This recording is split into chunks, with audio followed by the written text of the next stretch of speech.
So money and banking का part 3 है ये, कॉमर्शियल बैंक। इससे पहले हमने मनी एंड बैंकिंग के पार्ट 1 में देखा था definition of money and banking. उसके बाद हमने देखा था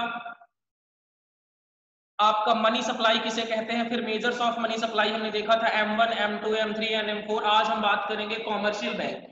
कॉमर्शियल बैंक की बात करें उससे पहले थोड़ा सा बैंकिंग सिस्टम के बारे में डिस्कस कर लेते हैं। What is banking system in India, है ना।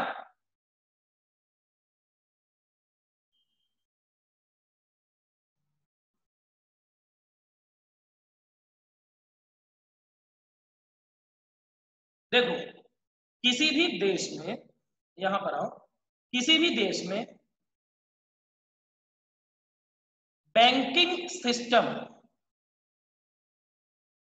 की बात करें तो दो तरह के बैंक होते हैं। एक होता है सेंट्रल बैंक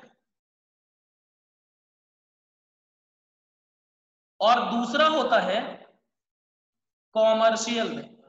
सॉरी आपको नहीं दिख रहा होगा, एक मिनट मुझे इंक का कलर चेंज करो। दूसरा होता है आपका कॉमर्शियल बैंक। देखो हम पूरे इसमें पढ़ेंगे, सेंट्रल बैंक को हम कहते हैं पापा बैंक। ये क्या है, पापा बैंक, सभी बैंकों का बाप। और कॉमर्शियल बैंक होता है बच्चा बैंक, मतलब जो पापा के अंडर में काम करेगा वो कौन कहलाएगा, बच्चा बैंक।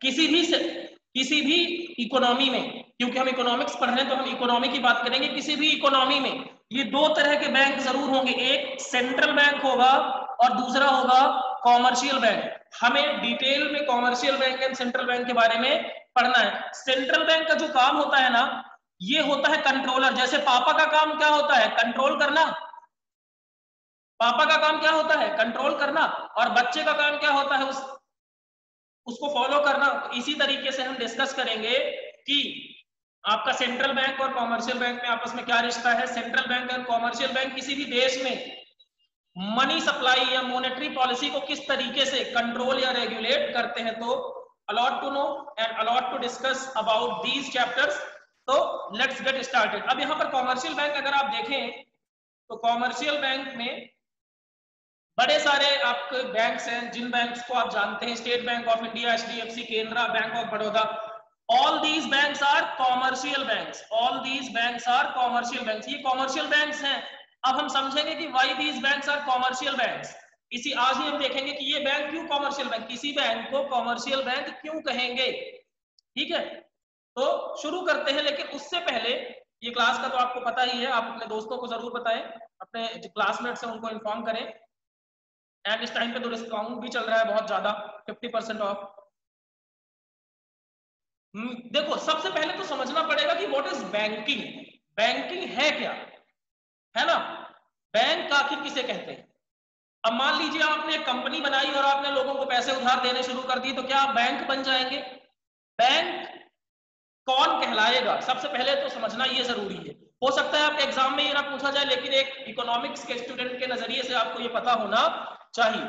तो देखो ये बैंकिंग की डेफिनेशन जो दी है, ये है बैंकिंग रेगुलेशन एक्ट। कहां दी गई है, banking regulation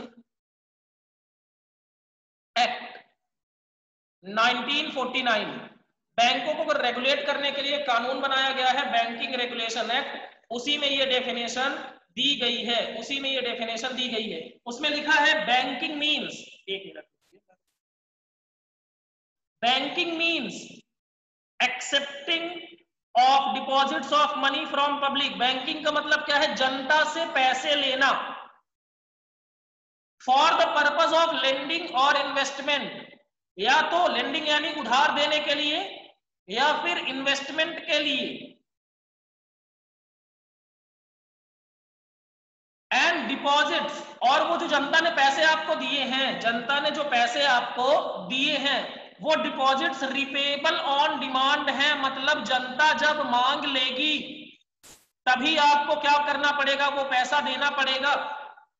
and withdrawal by cheque, draft, order और अदरवाइज, उससे पैसा आप क्या कर सकते हैं, उस डिपॉजिट का पैसा चेक से निकाल सकते हैं, डिमांड ड्राफ्ट या ऑर्डर पे निकाल सकते हैं या फिर इलेक्ट्रॉनिकली भी निकाल सकते हैं किसी और तरीके से। देखो सुनो, accepting of deposits money from public. एक बात बताना, मैं आपसे एग्जांपल पूछता हूं। यहां पर मान लो एक कंपनी है PQR लिमिटेड, ये कंपनी है, ठीक है ना। इसने जनता से पैसा लिया और लोगों को उधार दे दिया। इसने क्या किया, जनता से पैसे लिए और इन्वेस्टमेंट कर दिए। बताइए क्या ये बैंक बन जाएगा? जल्दी से कमेंट करके बताइए, क्या ये बैंक कहलाएगा? क्या ये बैंक कहलाएगा?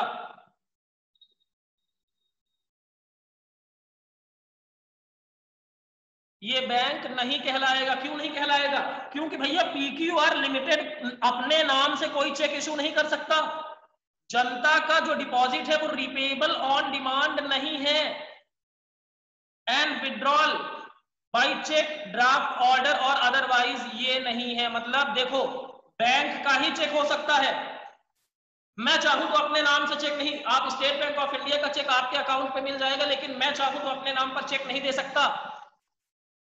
आई होप आपको समझ में आ रही होगी बात। तो बैंकिंग का मतलब होता है जनता से पैसे लेना, किसी को उधार देने के लिए या इन्वेस्टमेंट करने के लिए, और वो डिपॉजिट होना चाहिए रिपेबल ऑन डिमांड। मतलब जब जनता मांग ले तब हम उनको दे देंगे। और उसका विड्रॉल कैसे होगा? चेक से होगा, ड्राफ्ट से होगा, उसके जिसने जमा किया उसके ऑर्डर, या फिर अदरवाइज आप एटीएम से भी निकाल लेते हैं। तो कंपनी का एटीएम थोड़ी हो सकता है यार, कंपनी का चेक होगा, लेकिन कंपनी अपने नाम का चेक थोड़ी देगी। ठीक है, आई होप अब समझ में आ गया होगा। कोई डाउट हो तो पूछिए प्लीज, जल्दी से।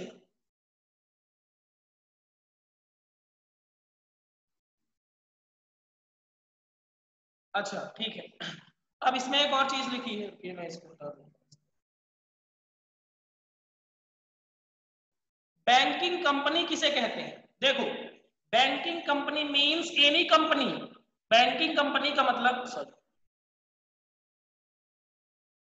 Banking company means any company which transacts the business of banking in India। मतलब बैंकिंग कंपनी वो कंपनी है जो ये वाला काम करेगी, ये बैंकिंग का बिजनेस जो करेगी उसे हम क्या बोलेंगे? Banking company. जितने भी बैंक हैं, ध्यान से सुनो, जितने भी बैंक हैं ये कंपनी कहलाते हैं। ये सब के सब क्या है? कंपनी है। अब कंपनी का मतलब क्या होता है? कंपनी का मतलब होता है ऐसी कंपनी जो कंपनीज एक्ट में रजिस्टर्ड हो। राहुल सर आपको पढ़ाएंगे कंपनीज एक्ट, आपका कंपनी शेयर एंड डिवेंचर, उसमें आपको कंपनी की डेफिनेशन पढ़ाई जाएगी। मतलब जिस कंपनी का रजिस्ट्रेशन हुआ हो इंडिया में वो कहलाएगी कंपनी। ठीक है, तो बिजनेस ऑफ बैंकिंग मतलब ऐसी कंपनी जो बैंकिंग का बिजनेस करती हो। और बैंकिंग क्या है? ये है बैंकिंग, जनता से पैसे लेना उधार देने या इन्वेस्टमेंट के लिए, और फिर वो डिपॉजिट रिपेबल हो डिमांड पर या अदरवाइज, और उसका विड्रॉल किया जा सके चेक, ड्राफ्ट, ऑर्डर और अदरवाइज। आई होप आपको ये समझ में आया होगा। पूछे अगर कोई डाउट है तो जल्दी से, और अगर नहीं है तो बताएं तो मैं आगे बढ़ूं। ये एक बेसिक अंडरस्टैंडिंग है। ठीक है, आगे चलते। अब देखो उसी कानून में ना, उसी कानून में क्या किया गया है? Prohibition on use of bank in the name. आप अपने नाम पर बैंक नहीं लगा सकते जब तक आप बैंक नहीं है। मतलब कल को unless and until you have banking licence आप अपने नाम में बैंक नहीं लगा सकते।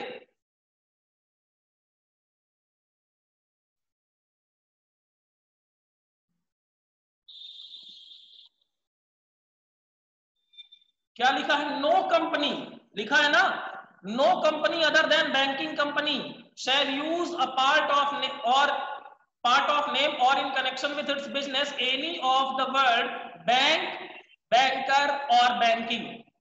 ध्यान देना, कोई भी कंपनी जो बैंकिंग कंपनी नहीं है, मतलब जो बैंकिंग बिजनेस में नहीं है, मतलब जिसका लाइसेंस बैंकिंग का नहीं है, वो ना तो अपने नाम में बैंक लगा सकती, ना बैंकर लगा सकती, और ना बैंकिंग लगा सकती। एंड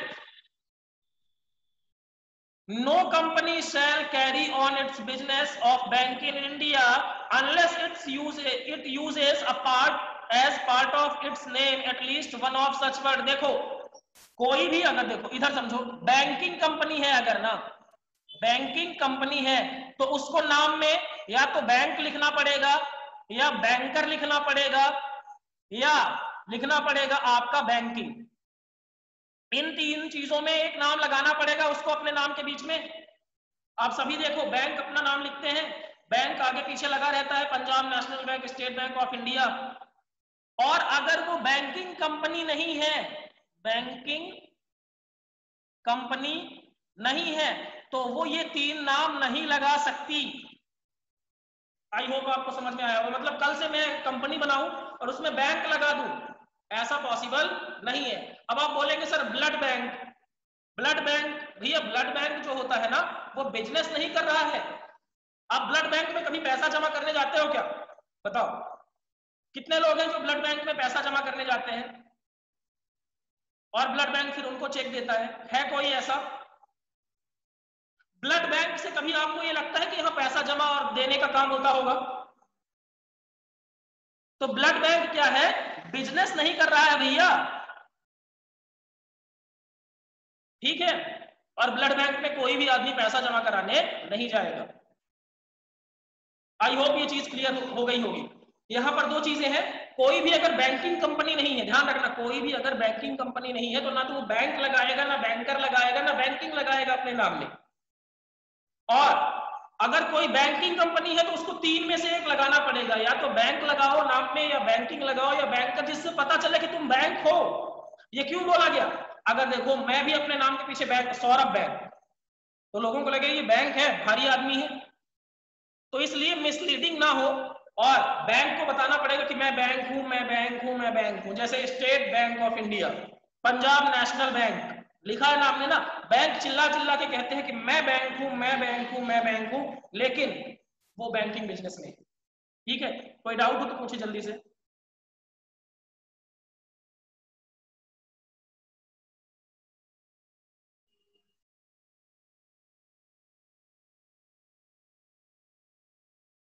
पूछे पूछे पूछे जल्दी, क्विक।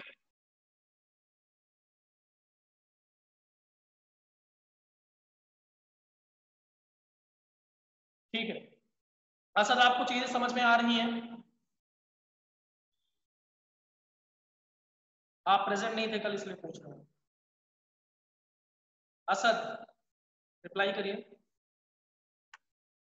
ओके, हाँ अब ये देखो, नो फर्म इंडिविजुअल और group of individual shall for the purpose of carrying of any business use as part, मतलब मैं मान लो कोई बिजनेस कर रहा हूं तो मैं अपने बिजनेस के लिए, ध्यान रखना यहां पर देखो, ये देखो, नो फर्म, कोई भी फर्म, इंडिविजुअल या ग्रुप ऑफ इंडिविजुअल यानी कोई सोसाइटी, ठीक है, shall for the purpose of carrying any, कोई बिजनेस कर रहा है तो वो नाम में बैंक, बैंकिंग और बैंकिंग कंपनी नहीं लगा सकता। मतलब ना तो कोई कंपनी ना कोई इंडिविजुअल अगर वो बिजनेस कर रहा है तो वो अपने नाम में बिजनेस नहीं लगा सकता, बैंक नहीं लगा सकता। अब बोलोगे क्वेश्चन बैंक, भैया क्वेश्चन बैंक तो कभी पढ़ के आता है तुमको कि यहाँ पैसे जमा कराने जाना है, ठीक है। आई होप क्लियर होगा डाउट। कोई डाउट हो तो पूछिए जल्दी से।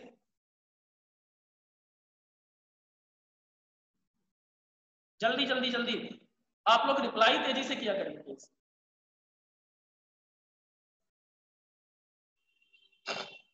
ओके, आगे चलते हैं। अब आते हैं मीनिंग ऑफ कॉमर्शियल बैंक, जो इंपॉर्टेंट है। अब यहां से आपका मेन चैप्टर शुरू होता है। Meaning of commercial bank, commercial bank कहते किसे हैं, किस बला का नाम है कॉमर्शियल बैंक? तो देखो, कॉमर्शियल बैंक की डेफिनेशन की बात करते हैं हम।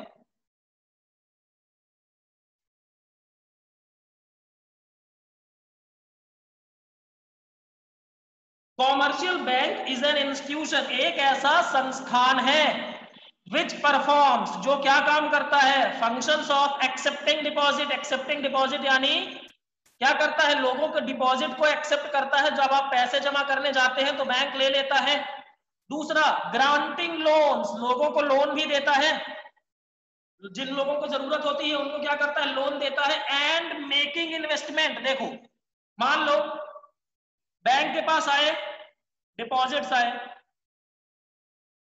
1000 करोड़ के, कितने डिपॉजिट्स आए 1000 करोड़ के, बैंक ने लोन दे दिया, कितना 300 करोड़ का बैंक ने क्या किया, लोन बांट दिया, तो कितना बचा बैंक के पास 700 करोड़।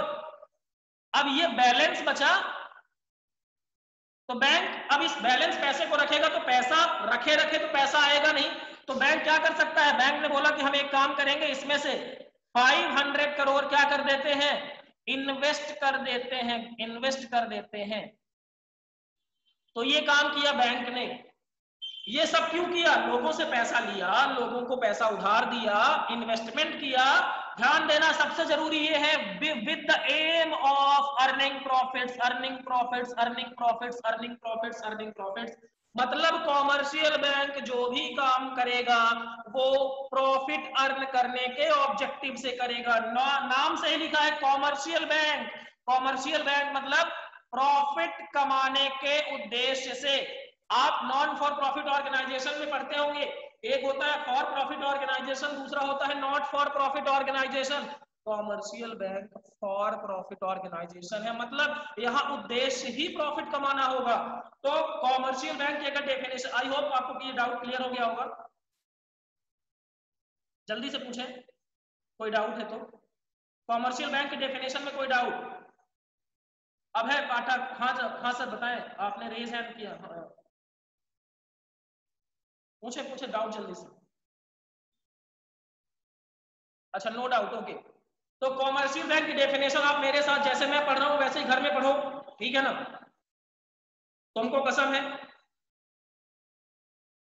पढ़ो।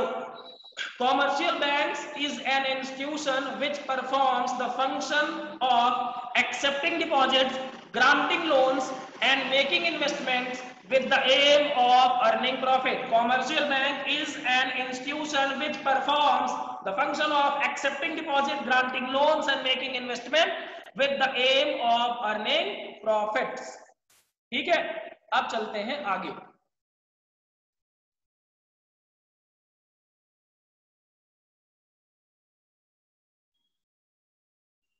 फंक्शंस ऑफ कॉमर्शियल बैंक, काम क्या करता है कॉमर्शियल बैंक भैया? तो 4 तरीके के फंक्शंस दिए गए हैं यहां पर। पहला फंक्शन है primary function, secondary function, agency function and general utility function. Primary function यानी मेन फंक्शन क्या है, सेकेंडरी यानी ऐसे फंक्शन जो प्राइमरी फंक्शन की वजह से जनरेट हो जाते हैं, एजेंसी फंक्शन यानी एज एजेंट क्या काम करता है ये, और जनरल यूटिलिटी फंक्शंस यानी ये आम पब्लिक को कौन कौन सी एडिशनल सुविधाएं देता है। यहां पर क्या सुविधा की बात करेंगे, तो ये चारों चीजें हमें डिटेल में पढ़नी है। आज हम पढ़ेंगे प्राइमरी फंक्शंस के बारे में, ठीक है। So let's get started. तो प्राइमरी फंक्शन की बात करें तो 2 तरह के फंक्शन हैं जो हर कॉमर्शियल बैंक करेगा। पहला है एक्सेप्टिंग डिपॉजिट और दूसरा है advancing of loan. Advancing of loan यानी लोन देना, इसको ग्रांटिंग बोल सकते हैं, लेंडिंग भी बोल सकते हैं।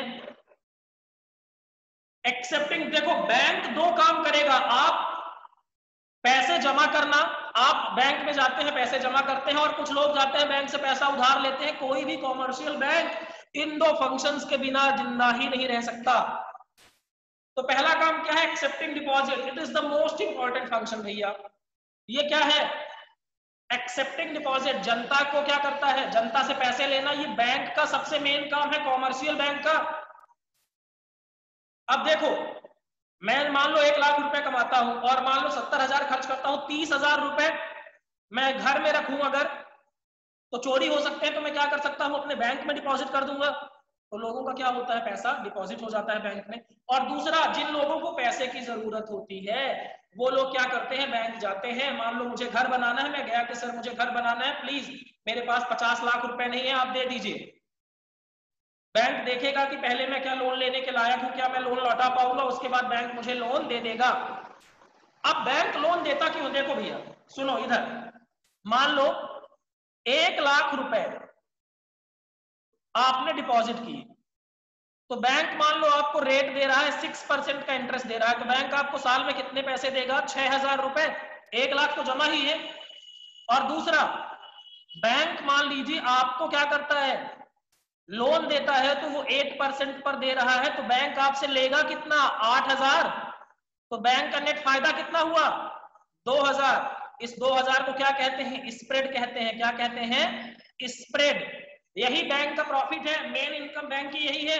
6,000 का खर्चा किया बैंक ने और 8,000 कमाए।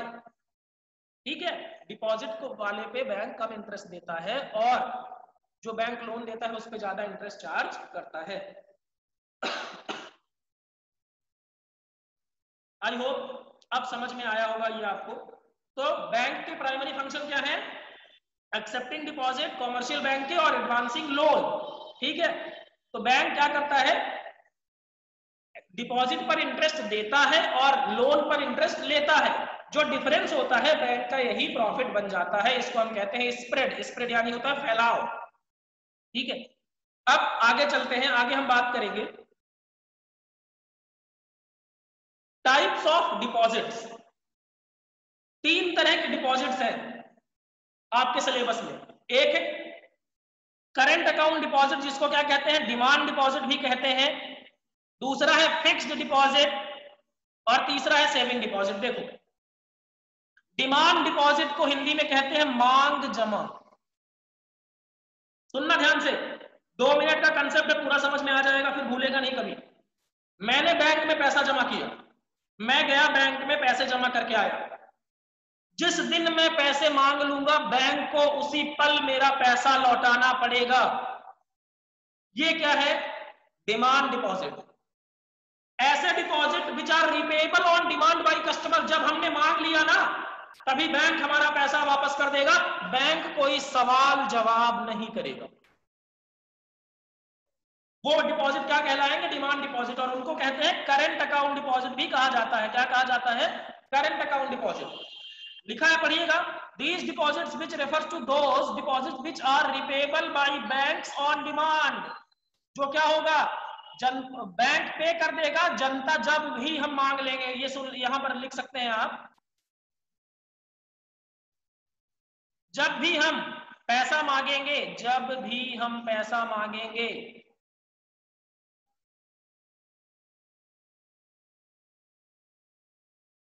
तो क्या करना पड़ेगा? आपको बैंक पे कर देगा। तो फिर क्या लिखा है? They can be drawn upon by cheque without any restriction. इनको क्या किया जा सकता है? चेक से विड्रॉ किया जा सकता है, कितनी बार भी करो। लेकिन एक चीज है, बैंक इस पर क्या करेगा? आपको इंटरेस्ट नहीं देगा। Rather bank imposes service charges for running these account. Generally ये अकाउंट खोलते हैं बिजनेसमैन। करंट अकाउंट डिपॉजिट कौन ओपन करता है? बिजनेसमैन। तो बिजनेसमैन से बैंक चार्ज करते हैं सर्विस का, कि आपका पैसा हमने रखा हुआ है, हमें आप पैसा, हम आपको इंटरेस्ट नहीं देंगे, आप जितनी बार पैसे जमा करो, जितनी बार पैसे निकालो, लेकिन बदले में चार्ज लगाएंगे। तो करंट अकाउंट जनरली कौन ओपन करता है? बिजनेसमैन या फर्म ओपन करते हैं। डिमांड डिपॉजिट का ही मतलब होता है कि विच आर रिपेएबल ऑन डिमांड। जब भी हम पैसा मांग लेंगे बैंक मना नहीं कर सकता, बिना किसी सवाल जवाब के पैसा हमें दे देगा।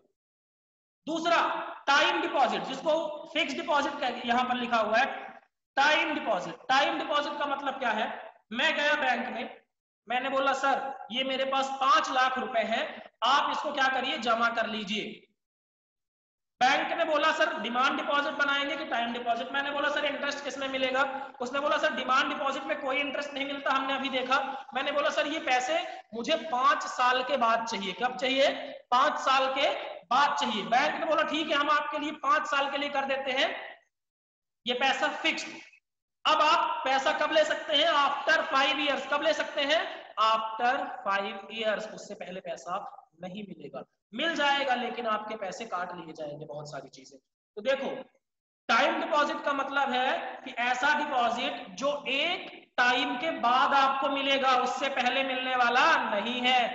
तो फिक्स डिपॉजिट या time deposit which is amount is deposited with the bank for a fixed period of time, उसमें एक टाइम बता दिया जाएगा कि इतने टाइम के लिए आपका पैसा बैंक में जमा रहेगा, इसके बदले आपको चेक नहीं मिलेगा, इसके बदले एक आपको सर्टिफिकेट मिलेगा एफडीआर, फिक्स डिपॉजिट रेसिप्ट, ठीक है।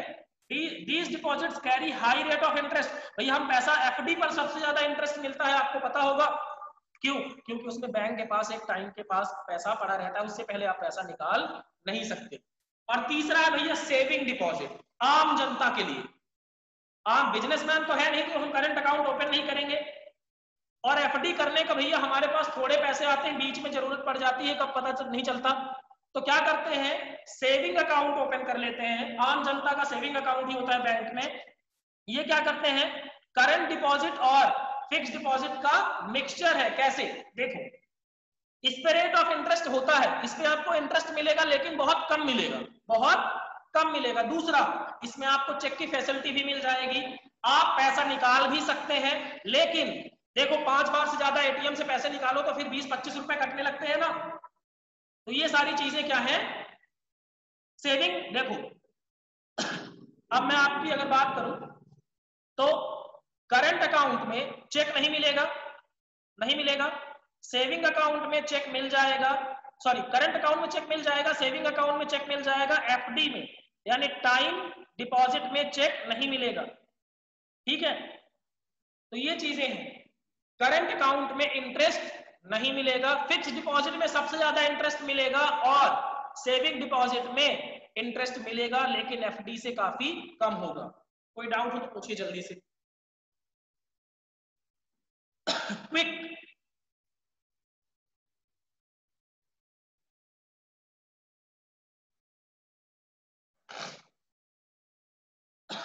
जल्दी से पूछे।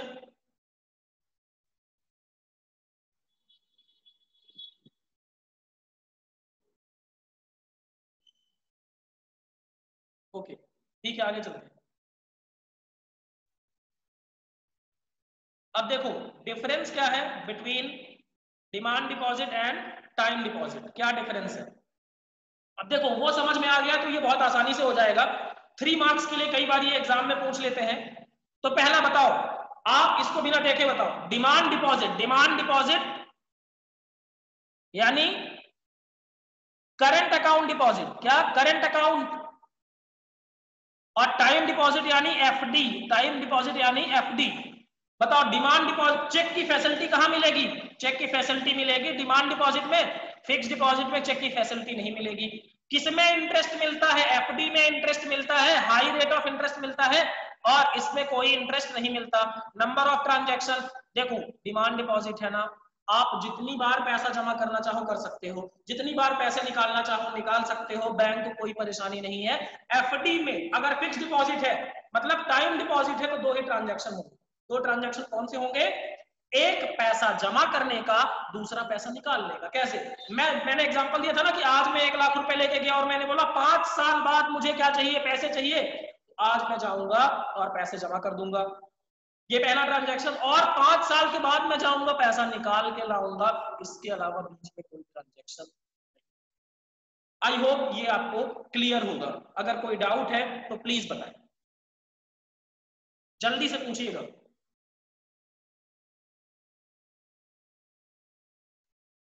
जल्दी से, असद, अभय, आर्यन, प्रांशु,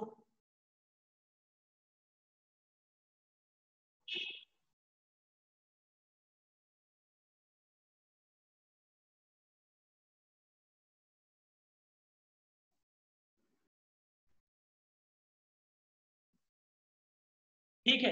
तो आज के लिए इतना ही रखेंगे। आपसे एक रिक्वेस्ट है कि आप लोग टाइम पे आ जाया करें, क्योंकि इसमें 40 मिनट का ही स्लॉट रहता है, उसके बाद वीडियो बंद हो जाएगा, तो अभी 2-3 मिनट ही बचे हुए हैं, तो हम इससे आगे का पोर्शन कल पढ़ेंगे। So thank you very much for joining. BST के लिए मैं अभी लिंक शेयर करता हूँ।